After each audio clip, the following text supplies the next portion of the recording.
네, 산상변모주의를 맞아서 오늘 변화의 산에서라는 제목으로 말씀을 전하도록 하겠습니다. 오늘은 주연절 마지막 주일인 동시에 산상변화 기념주일입니다. 교회 전통은요, 사순절이 시작되는 그 제2수요일 직전 그 주일, 그러니까 이번 주 돌아오는 이제 3일 후에 4일 후에 그 수요일이 제2수요일이고요. 그날이 사순절의 시작입니다. 그날부터 40일 동안 사순절이 맞춰지면은 이제 부활절이 다가오게 되는 것이죠. 저희도 처음으로 올해 이제 이 제2수요일 예배를 드리게 됐는데 이번 주 수요일 날 8시에 드립니다. 이 제2수요일 예배에는 무엇을 하냐면 보통 종려나무 잎을 이렇게 태워서 그 재로 이마에 십자가를 긋는 그런 어떤 예식을 갖습니다. 이마에 그 재를 이렇게 묻히는 것은요, 우리의 근본이 티끌이라는 것을 다시 한번 인식하기 위한 것이죠. 우리는 죄로 인해서 죽을 수밖에 없고 다시 티끌로 돌아갈 수밖에 없는 존재임을 고백하는 것입니다. 그래서 이 고백을 시작으로 티끌로 돌아갈 수밖에 없는 우리를 구원하시고 영원한 생명으로 인도하시는, 또 그 일을 위해서 십자가에 달리시고 고난받으신 그 주님의 고난을 사순절 기간 동안 묵상하는 것으로 시작하게 되는 것이죠. 그래서 이번 주 수요일 8시 함께 모여서 제2수요일 예배를 함께 드릴 수 있도록 하면 좋겠습니다. 그리고 이 교회 전통은요, 이 제2수요일로 시작되는 이 사순절 직전 주일, 바로 오늘이죠. 오늘을 산상변화주일로 기념해서 드리고 있습니다. 그 이유는 앞으로 시작될 그 예수님의 십자가의 고난 앞에서 제자들에게 놀라지 않게 하시기 위해서, 그리고 이것은 정말 예수님 앞에서, 그 십자가를 지는 예수님 앞에서 절망하지 않고 낭망하지 않도록 예수님께서 자신이 가려는 이 십자가가 그냥 끝이 아니고 죽음이 아니고 정말 부활을 향한 몸짓이라는 것, 부활을 향한 관문이라는 것을 알려주시기 위한 것입니다.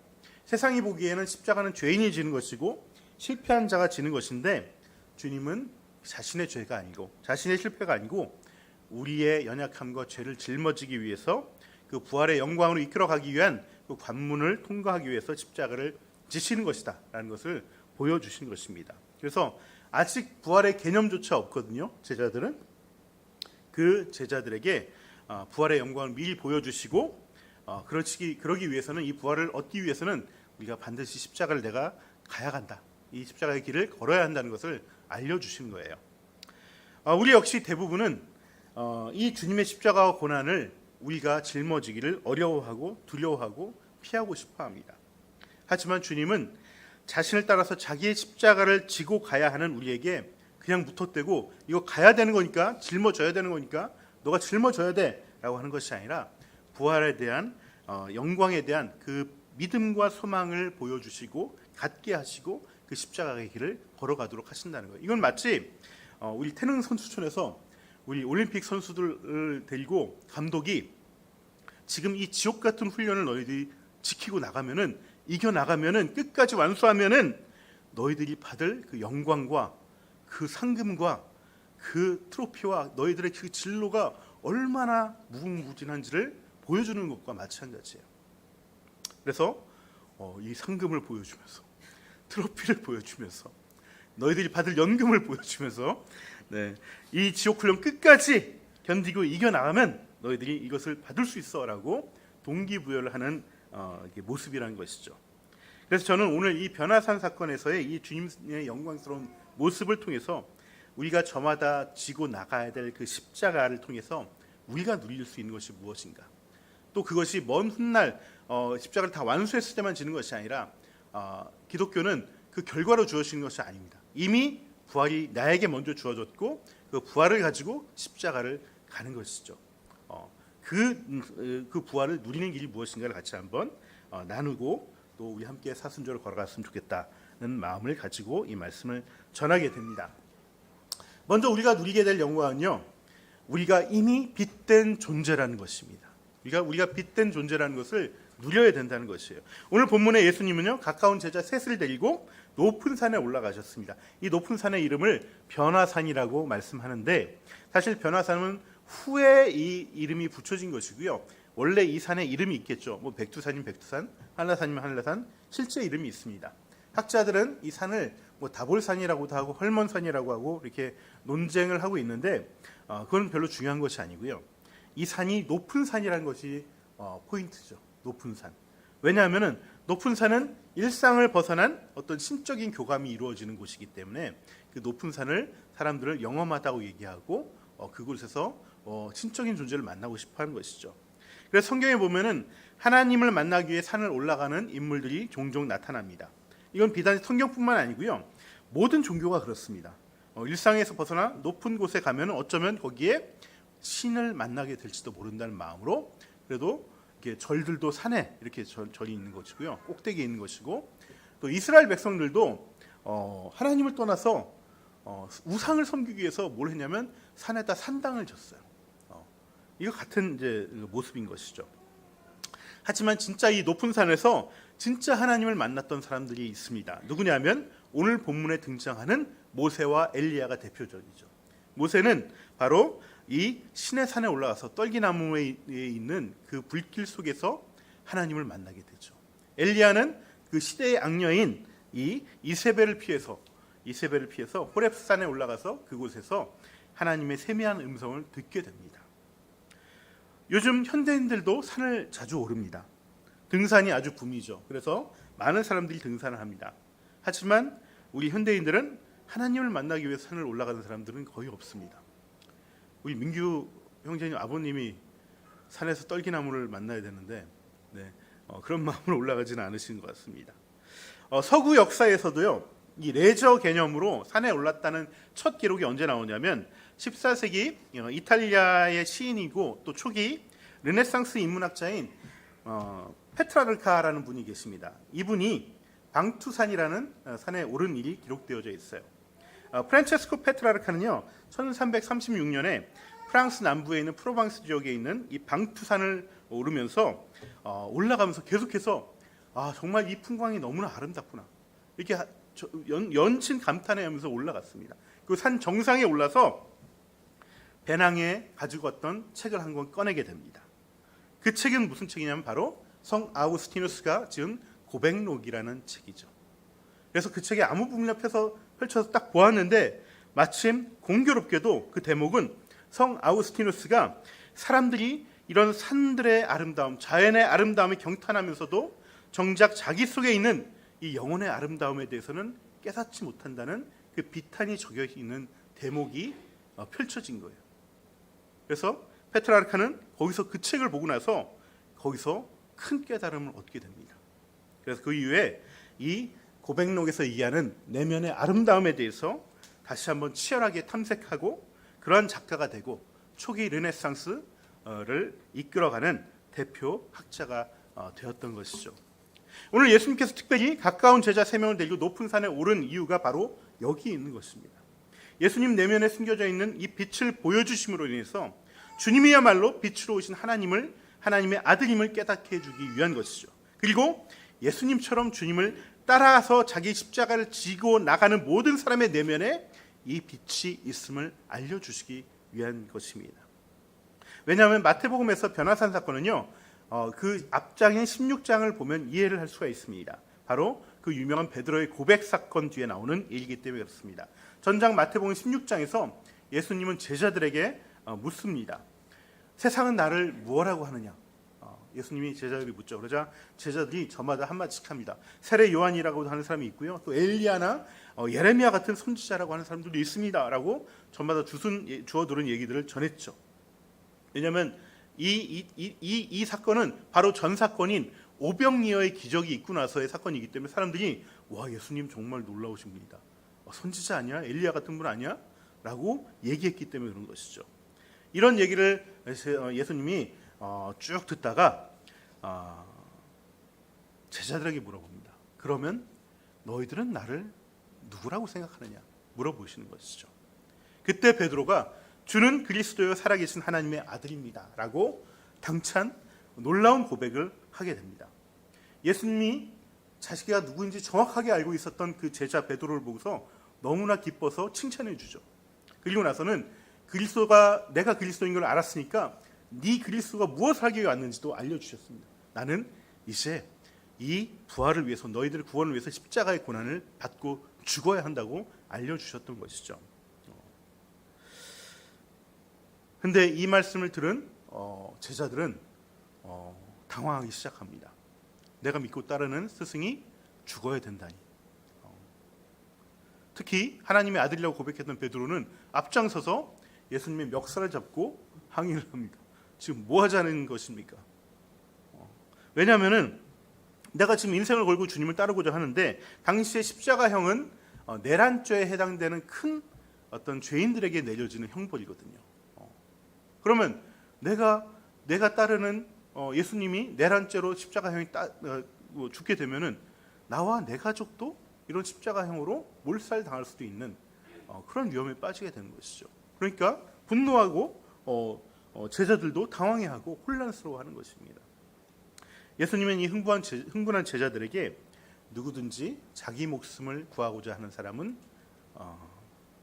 잃어버릴 것이고 또 나를 위해 목숨을 내놓는 사람은 찾을 것이라고 말하면서 내가 부활의 영광을 입고 찾아올 때에 그 행위대로 갚아주겠다고 하시면서 제자들을 이렇게 부활을 소망하게 만드십니다.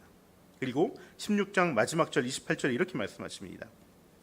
내가 진정으로 너희에게 말한다. 여기에 서 있는 사람들 가운데는 죽음을 맛보지 않고 살아서 인자가 자기 왕권을 차지하고 오는 것을 볼 사람들도 있다. 여러분, 이 말은요, 너희들이 나중에 이 십자가의 죽음을 겪지 않고 부활하신 예수님의 영광을 볼 수 있는 사람들도 있다는 말이 아닙니다. 이것은 부활하신 예수님을 보기 전에 예수님이 부활하시고 승천하실 때 하나님의 보좌 우편에 올라가시면서 하나님께서 예수님에게 왕권을 주시거든요. 모든 열방 다스릴 수 있는 왕권을 주시는데 그 영광을 보기 전에 너희들이 그 영광을 볼 사람, 맛볼 사람들이 있을 것이다라고 얘기한 거예요. 그리고 엿새 뒤에 이 오늘의 변화산 사건이 일어난 것이죠. 그 볼 수 있다라는 그것이 바로 오늘 이야기를 얘기하는 것입니다. 그 제자들 12명 중에 3명만 이 부활의 영광을 미리 맛보게 되는 것이죠. 그래서 나중에 부활하신 예수님이 제자들을 찾아갔을 때 많은 제자들이 부활하신 예수님을 알아보지 못했습니다. 전혀 상상이 안 되게 변화됐기 때문에. 그런데 베드로와 야고보와 요한은 낙담을 하고 저기 멀리 갈릴리로 가서 멀리서 배에서 고기를 잡다가 예수님의 모습을 보고서 한 번에 알아볼 수 있었죠. 왜? 변화산에서 미리 그 부활의 모습을 보았기 때문에 그런 것입니다. 성경에는요 6이라는 숫자가 나오는데 이것이 불완전한 숫자입니다. 완전 수칠이 되기 전까지의 어떤 상태, 아직 혼돈의 상태를 6이라고 얘기합니다. 그래서 마태복음에는 이 6이라는 숫자가 나오면요 이것은 예수님의 죽음에 대한 이야기고 그 죽음을 통해서 혼란과 혼돈에 빠져있는 상황을 6이라는 숫자로 자주 얘기를 하곤 합니다. 제자들은 예수님이 죽는다는 얘기를 듣고서 혼란과 혼돈에 빠졌어요. 그리고 나서 엿새 후에 변화산 사건이 일어났다라고 오늘 본문은 얘기하고 있는 것이죠. 그리고 나서 예수님이 데리고 나서 이 변화산에 올랐는데 여전히 어둠과 혼란 가운데 있던 제자들은 갑자기 호련히 변화되는 예수님의 모습을 보게 됐습니다. 이렇게 얘기하고 있습니다. 그의 얼굴은 해와 같이 빛나고 옷은 빛과 같이 휘게 되었다. 이렇게 성경은 기록하고 있습니다. 훗날 이 변화산 사건의 경험을 경험했던 이 요한은 요한복음에 이렇게 얘기하고 있습니다. 그에게서 생명을 얻었으니 그의 생명은 사람의 빛이었다. 그 빛이 어둠 속에서 비치니 어둠이 그 빛을 이기지 못하였다. 여러분, 제자들은 갑자기 변화된 예수님의 얼굴에서 정말 빛을 보았고 그 빛을 본 제자들은 지금까지 자기 안에 있던 그 불안과 혼돈과 어둠의 그림자가 말끔히 사라지는 경험을 했던 것이죠. 세상 어디에서도 볼 수 없는 빛이었고 그 빛 앞에서 내면의 어둠이 다 사라지는 경험을 한 것입니다. 그래서 요한은 예수님을 얘기할 때 항상 빛이라고 이렇게 고백하고 표현했던 것입니다. 바울 역시 다마스커스로 가다가 이 빛을 만나고 완전히 인생이 바뀌어버렸죠. 예수님의 추종자를 죽이려 달려가다가 예수님의 제자가 되고 맙니다. 저도 어릴 적에 굉장히 불안하고 어두운 과거가 있었는데 정말 어느 날 우연히 예배당 앞에서 그 예배당 사이로 창문 틈으로 보여지는 그 빛을 통해서 정말 주님이 나의 소망이 되었구나라는 것을 깨닫고 이후로 홀로 신앙생활을 하면서 오늘까지 이르렀습니다. 여러분, 신앙생활이라는 것은요, 어둠의 삶에서 빛의 삶으로 옮겨가는 과정이에요. 그 과정을 일컫는 말을 우리가 한마디로 얘기하면 변화라는 것입니다. 변화. 믿음이 들어가면요, 절망에서 희망으로 바뀌게 되고, 죄인이 성도가 되고, 자기 중심적인 사람이 타인을 섬기는 그런 사람으로 변화된다는 것입니다. 이것이 바로 신앙생활이라는 것이에요. 그래서 이 땅에서 영광을 쫓던 사람이 부활의 영광을 바라보게 되고, 소망하게 되고, 십자가를 기꺼이 질 수 있는 사람으로 변화된다는 것입니다. 이렇게 변화된 사람들은요, 이미 그 자체로 빛된 존재입니다. 그 빛이 그 안에 있는 사람들이에요. 그 변화를 소망하며 부활을 바라는 자에게는 이미 그 주님의 빛이 그 안에 있다는 것입니다. 여러분, 우리는 이미 부활하신 예수님을 모셨기 때문에 우리는 무명한 자 같으나 유명한 자이고, 죽은 자 같으나 살아있는 자이고, 근심하는 자 같으나 항상 기뻐하고, 가난한 자 같으나 많은 사람을 부욕해 하는 자입니다. 또 아무것도 없는 자 같지만 모든 것을 가진 자로서 세상에 빛된 존재라는 것입니다. 우리가 앞으로 40일간의 이 사순절의 여정을 걸어갈 때 이 시간은 단지 뭔가를 금욕하는 시간이 아닙니다. 오직 부활의 소망을 품은 자로서 내가 나의 십자가를 지고 주님을 따라가겠다는 결단의 시간이고요, 내 모든 일상에서 세상이 만들어 놓은 내 헛된 욕망의 자, 내 거짓된 자, 세상이 심겨놓은 그 신념에 빠져있는 내가 이 거짓된 자아를 벗겨버리고 그 안에 감추어진, 이미 주어진 성령님과 하나 된 그 참된 자아의 빛을 드러내는 시간이에요. 이것은 내가 내 스스로 내 안의 어둠을 밝히라는 것이 아닙니다. 우리는 주님을 영접함으로 이미 빛된 존재예요. 예수님의 사람을 이 땅에 입고 오셨지만은, 사람의 몸으로 이 땅 가운데 오셨지만 이미 예수님은 하나님의 아들이셨어요. 그 베들레헴의 그 낡은 구유에 있을 때부터 아무도 정말 보잘것없는 아기였지만은 그 자체로 하나님의 아들이셨던 것처럼 우리 역시 우리의 삶이 여전히 또한 남루하고 또 곤란 가운데 있고 또 아픔 가운데 있더라 하더라도 우리는 빛된 존재라는 것입니다. 근데 이 빛이 우리가 우리 스스로 가릴 때가 많다는 거예요. 내 안에 거짓된 신념들이 이 빛을 가리고 있어서 이 빛이 바라지 못하고 나는 빛된 존재가 아니라고 생각하고 있는 것이죠. 그래서 사순절 기간 동안 우리는 우리 안에 모신 이 빛을 정말 덮고 있던 이 허울들을 벗겨내는 시간으로 삼으면 좋겠습니다. 그리고 그 빛을 드러내고 다시 닦아내고 그렇게 준비하는 시간, 그 영광을 맞아들이는 시간으로 채워가면 좋겠습니다. 그렇게 사순절 기간 동안 변화의 산의 그 영광을 우리 안에서 되찾는 귀한 시간이 되기를 주님의 이름으로 축원합니다. 그리고 나서 또 한 가지 제가 드릴 말씀이 있습니다. 베드로는요, 이 와중에 예수님의 그 빛된 모습을 보자 완전히 황홀경에 빠졌습니다. 너무 좋은 거야. 이 환한 이 모습을 보고 너무나 좋은 겁니다. 얼마나 놀랍고 아름다웠던지 베드로는 그냥 여기서 영원히 있고 싶은 거예요. 그래서 주님, 내가 지금 초막 3개를 줄 테니까 이 3분 여기다 모시고 우리 여기서 그냥 계속 삽시다. 이렇게 얘기한 것이죠. 하지만 이것은 주님이 원하시던 것이 아니었죠. 우리를 비추인 빛에 끌려서 그 빛 가운데만 머물러 있으면요, 더 이상 그 빛은 빛으로서의 그 의미가 사라져 버립니다. 그 영광의 빛은 이제 산 아래로 내려가야 되는 것이죠. 내면의 어둠을 비추는 빛은 이제 일상의 모든 부분을 비추는 빛으로 발산되어져야 되는 것입니다.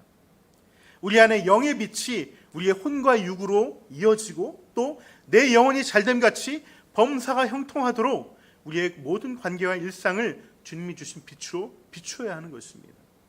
그러려면은 우리에게 필요한 것이 있는데 그것이 바로 뭐냐면 하나님 나라에 대한 믿음이 필요한 것입니다. 이 빛이 역사하여 능력을 발휘할 것이라는 그 믿음이 필요한 것이죠. 우리 정교회라는 곳에 가면은 그리스 정교회를 가면은 예수님 생애의 어떤 그 장면들을 그림으로 이렇게 그려진 것들이 있습니다. 이것을 이제 이콘이라고 얘기하는데 그 이콘을 자세히 보면은 굉장히 좀 놀라운 부분들이 있습니다. 뭐냐면은 아기 예수님을 딱 그리는데 아기 예수님이 누워 있는 구유가 관으로 되어 있어요.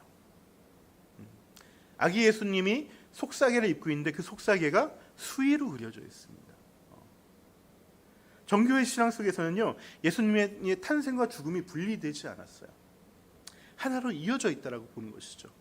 이 말은 이 거룩함, 즉 성스러움과 속됨이 하나로 엮여져 있다는 것을 우리가 놓치지 말아야 된다는 것을 말하는 것입니다.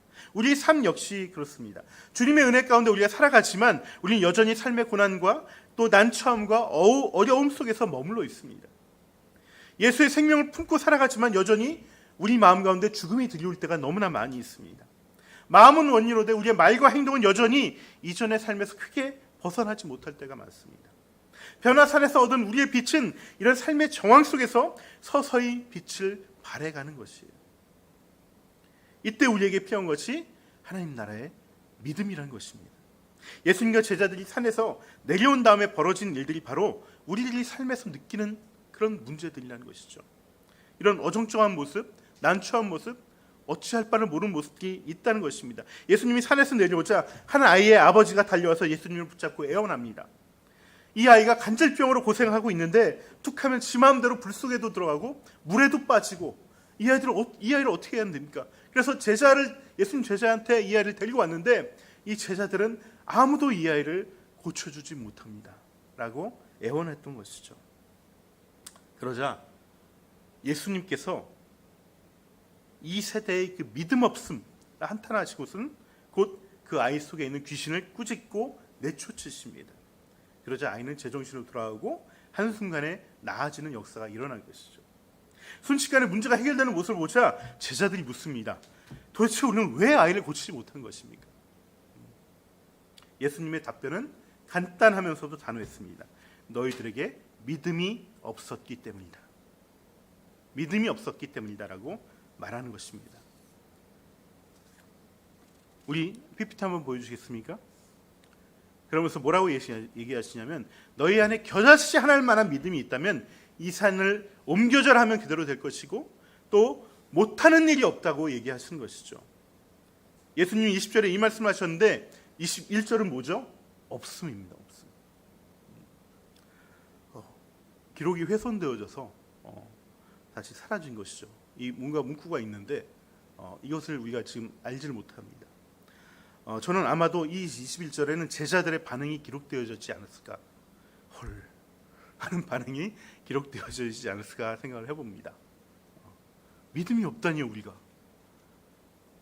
이 아이를 위해서 얼마나 기도를 했는데 믿음이 없다니요. 도대체 어떤 믿음이 없었길래 제자들은 이 아이를 고치지 못했을까요? 아마도 이것은요 능력의 문제가 아닙니다. 예수님의 아이를 고치는데 필요한 것은 겨자씨 하나일 만한 믿음이 있다면 충분하다고 얘기했습니다. 엄청난 믿음도 아니고 엄청난 능력도 아닙니다. 단지 겨자씨만한 믿음만 있다면 이 모든 문제가 해결된다는 것이에요. 여러분, 우리 모두에게 믿음이 있습니다. 여기 믿음 없는 사람이 있습니까? 주님을 영접했다면, 세례를 받았다면, 적어도 몇 년씩 교회를 다녔다면 뭐 엄청난 믿음은 아니더라도 적어도 겨자씨 하나일 만한 믿음들은 우리는 다 갖다라고 생각을 합니다. 여러분, 겨자씨가 어떤 씨인 줄 아십니까?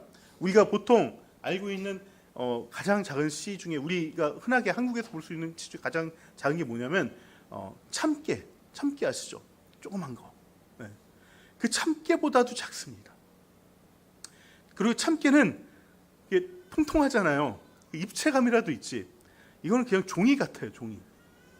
만져도 이게 뭐 살아있는 거야? 이게 생명이 있어? 이게 자라긴 할까? 이런 생각이 들 정도의 씨가 겨자씨라는 것이죠. 예수님이 겨자씨 하나일 만한 믿음을 요구했다는 것은 적어도 이 문제가 믿음의 크기의 문제가 아니라는 거예요. 이것은 믿음의 크기의 문제가 아니라 믿음의 내용의 문제라는 것이죠. 바른 믿음, 하나님 나라의 믿음, 성경에 근거한 복음의 믿음만 있다면 아주 보잘것없고 작더라도 못할 일이 없다는 것입니다. 그렇다면 제자들에게는 어떤 믿음이 없었던 것일까? 그것은 바로 하나님 나라의 믿음이 없었기 때문에 그렇습니다. 지금 이 아이가 겪는 고통은요 모두 귀신의 악한 그 짓거리 때문에 이런 고통을 당하고 있는 것이에요. 복음서에서 예수님은 하나님 나라가 임했다는 그 복음을 선포하시면서 그 증거로 뭘 얘기하시냐면 귀신들이 떠나가는 것을 얘기하십니다. 병이 고쳐지는 것을 얘기합니다. 그것은 하나님 나라가 임했다는 거예요. 왜 하나님 나라와 정반대의 모습을 하고 있기 때문에 그런 것입니다. 본문에 나오는 귀신에 점령당한 이 아이의 행동은 귀신이 조종으로 인해서 불에도 들어가고 물에도 들어간다는 것입니다. 한마디로 귀신은 자기가 원하는 대로 이 아이의 인격을 마음대로 조종하려 한다는 것이죠. 성경에서 말하는 귀신은요, 죽은 사람의 혼령이 아닙니다. 이거는 사단이 불리는 악령을 얘기하는 것입니다. 그런데 이 악령이 어떻게 역사하냐면 자기가 원하는 대로 사람들을 조종하고 강제한다는 것이에요. 이런 귀신의 역사, 악령의 역사는요, 하나님 나라의 것과 정반대의 모습입니다. 하나님 나라는 내가 원하는 대로 사람을 조종하려 들지 않습니다. 내가 정한 기준으로 너도 이렇게 해야 돼라고 강제하지 않습니다. 왜 제가 못하는 거라고 내가 억울해하지 않습니다. 그것이 아무리 옳고 정의롭고 맞다 하더라도 함부로 강제하거나 강요하지, 조종하지 않는다는 것이에요. 우리 만군의 하나님조차 우리 모든 사람들을 강제로 끌고 가지 않습니다. 아무리 하나님이 이것이 맞고 선이라고 판단해도 그 하나님조차 우리를 강제하지 않으신다는 것이에요. 사랑이라는 것은요, 강요와 강제가 아니라 인격적 합의에서 출발하는 것입니다. 누군가의 헌신과 애씀으로 감화를 시켜서 그래서 자발적으로 선을 향해서 움직이게 하는 것, 이것이 하나님의 사랑이고 하나님의 은혜이고 십자가라는 것이죠. 이것이 하나님 나라의 작동 원리예요. 아마도 이 아이의 아버지와 제자들은요, 온갖 방법을 동원해서 이 아이를 정신 차리게 하려고 별의별 방법을 다 썼을 것입니다. 이것이 그 시대의 믿음이었어요. 야단도 치고 화도 내고 또 마음대로 못하도록 밧줄로 몸을 묶었을 수도 있습니다. 또 온갖 종교적인 방법으로 기도하고 안수하고 이 아이를 강제했을지 모릅니다. 그러면서도 이것이 내 사랑이고 이것이 옳은 일이라고 그들은 생각했을 거예요. 하지만 아무리 좋은 것이라 할지라도, 설사 복음과 신앙을 위한 것이라도 감화를 통해서 인격적인 합의를 통해서 세워가는 것이 아니면 그것은 귀신의 장난과 귀신 나라와 하등 다를 것이 없다는 것이죠. 아무리 신앙적으로 옳아도 방법이 그러면은 그것은 귀신의 믿음일 뿐입니다. 그 모습에 예수님께서는 이 세대가 정말 비뚤어지고 믿음이 하나도 없구나라고 한탄하신 거예요. 가끔 제가 다른 목사님 만나면은 자기 교회 성도들은 내 말에 한마디에 다 군대처럼 탁탁탁 움직인다고 얘기를 합니다. 자기 호통치면은 다들 이 목사의 권위에 숨죽이고 다 순종한다고 꾹뻑 죽고 자기 말에 한마디는 못한다라고 자랑을 합니다. 그리고 말씀을 통해서 막 복을 받는다고 강조를 하면 헌금들 잘 낸다라고 얘기합니다. 목회 이렇게 하는 거야 라고 저한테 얘기를 하죠. 하지만 저는 그건 교회가 아니라고 생각합니다. 하나님 나라가 아니라 귀신의 나라라고 생각합니다. 아무리 결과가 좋아도 그 과정에서 성도들을 조정하고 마음대로 강제하려고 한다면 그건 교회 사역이 아닌 것이죠. 교회 사역은 더디 가더라도 인격적인 합의와 성령의 감동과 감화를 통해서 자발적으로 움직이게 하는 것, 성령님의 인도를 받게 하는 것, 이것이 참된 교회의 사역이고 하나님의 나라인 것입니다. 여러분, 교회뿐만이 아닙니다.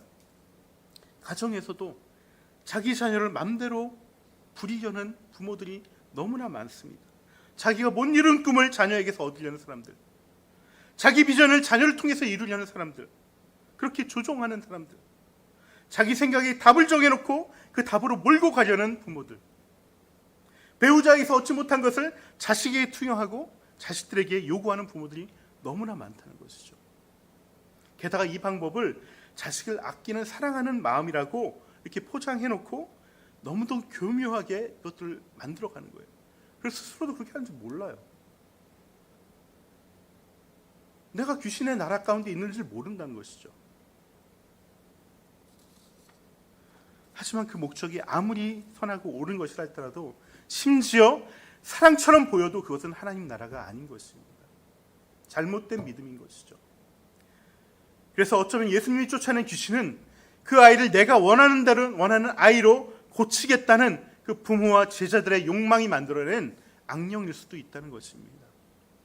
예수님 시대뿐만 아니라 지금 시대도 이 시대와 사회가 만들어낸 이 망령들로 인해서 수많은 청소년들이 방황하고 심지어 목숨을 잃기까지 합니다.